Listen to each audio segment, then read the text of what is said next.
Hey guys, welcome back to another video on my channel. Today we're going to be talking about the current changes to Minecraft items. Inside of the 1.20.5 snapshots, they have completely overridden how you add custom attributes to items and blocks. And they've also expanded upon it. Now this is really only useful for creative players, data pack makers or map makers, because it doesn't really affect the normal survival player. And this is a really good change because it expands upon data pack makers to do some really cool things without the use of things like mods. The first thing I've got a diamond pickaxe in my inventory, and if I break a block with this diamond pickaxe, you can see that it has 10,000 durability, which if we break another block, you can see that it'll go down by 1 every time we break.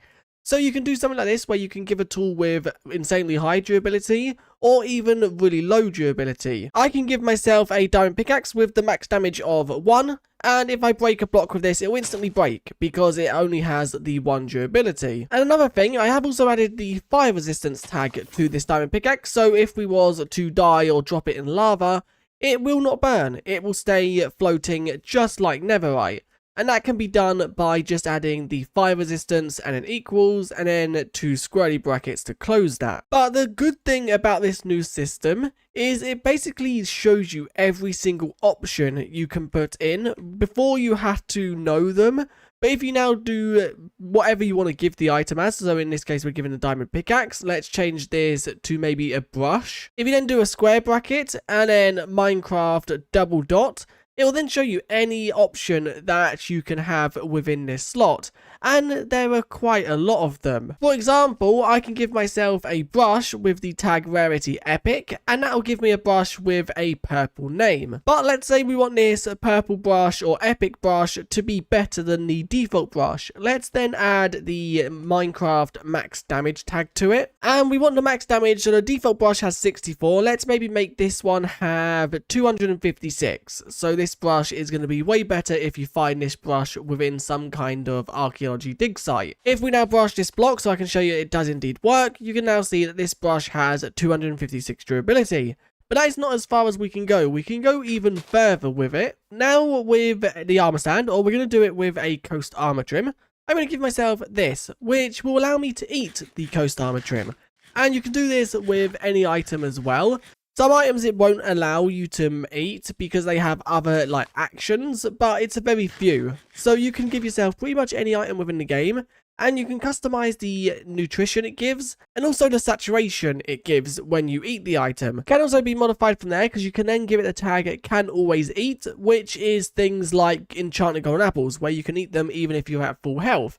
So if I try to eat this one, I cannot eat it, but if I was to eat this one, I can eat it because I have the tag applied to it. There is also a area of the food part where you can enter an effect, so every time you eat, for example, this smithing template, it could give you night vision or something like that. There is also a number applied to that, so you have a chance of getting it, and that's between 0 and 1, I think. So in case you didn't know, snowballs inside of the vanilla game stack up to 16, and that is the stack size for this item. So if I was to enter this command with snowball and a max stack size with a number, we're going to do 64, which is the default Minecraft. This snowball will now stack up to 64. As you can see, if I pick block it, it will give me 64 of that item. But if I was to still pick block these ones, they still give 16. So it doesn't change the stack size for every single item type of the same type. It is only for the one that you have given. And this can then make snowballs stack. You can also do this with things like ender pearls and signs. But as well as going up to 64, you can also take this up to 99. 99 is the max. If we try 100, you can see it does fail the command.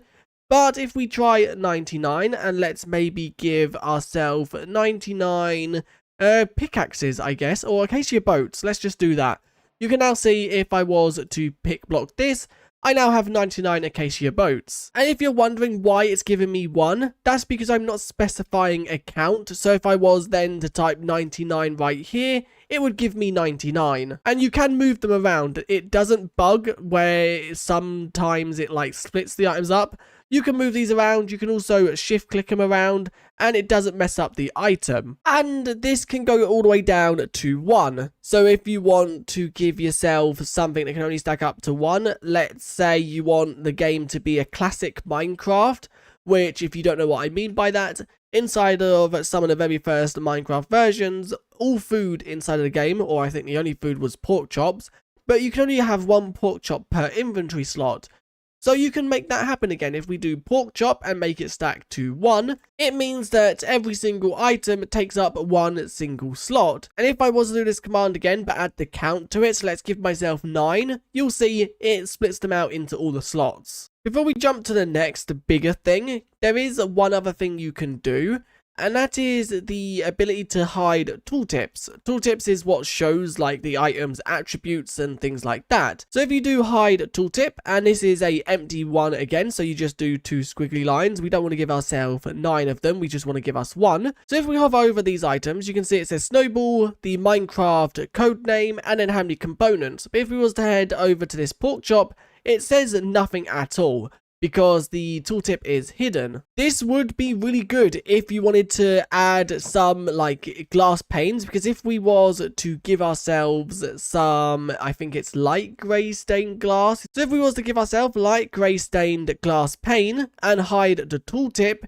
you'll see, is that the one? Yes. If you add that to an inventory slot, you cannot see it's there, and even if you hover over it, you still can't see it's there because there's no tooltip. You have to move it or click on it to then notice it's in the slot. This could also be a way to lock players' inventory slots. If you don't want them to have all their inventory slots, you can have the command always give them to the player, and if we give ourselves, let's say 26, which means we will have 1 inventory slot. We also want to add the max stack size to 1 because we don't want them to stack past 1.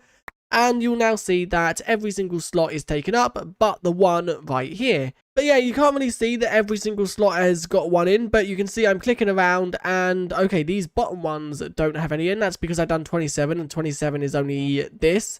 So I would need to give myself some more.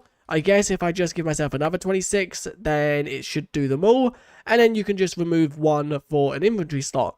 So I've now altered the command a little bit to work a little bit better. And we now have the mineable pickaxe tag, so anything that can be mined quickly with a pickaxe, this never start will break.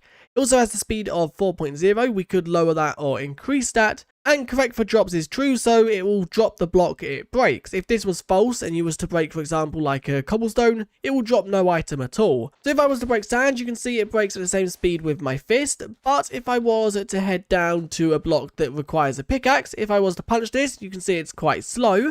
But with the nether star, it breaks pretty quickly.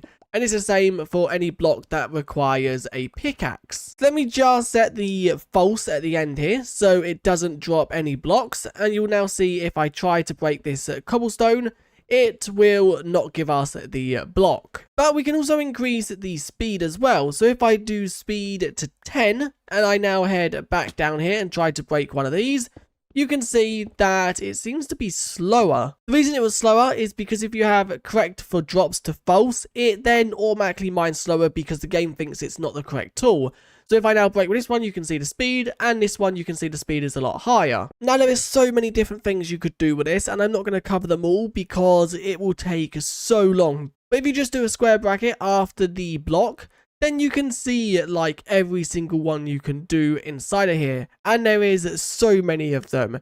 You can also check out the patch notes for snapshots 24W09A up to 24W12A. And they do explain all this system a lot better, with also some examples of how some of these work. But this is probably only going to get better in upcoming snapshots, as this is only the start. It's only been, what, 3 snapshots with this system implemented. I expect this system to be improved so much more with so many new tags and attributes added, even probably going into 121 snapshots as well. But anyway, if you enjoyed this video, do leave a like and subscribe. I'm just going to end eating some armadillo scutes.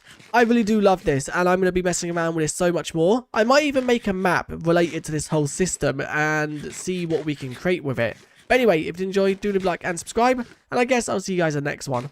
Bye!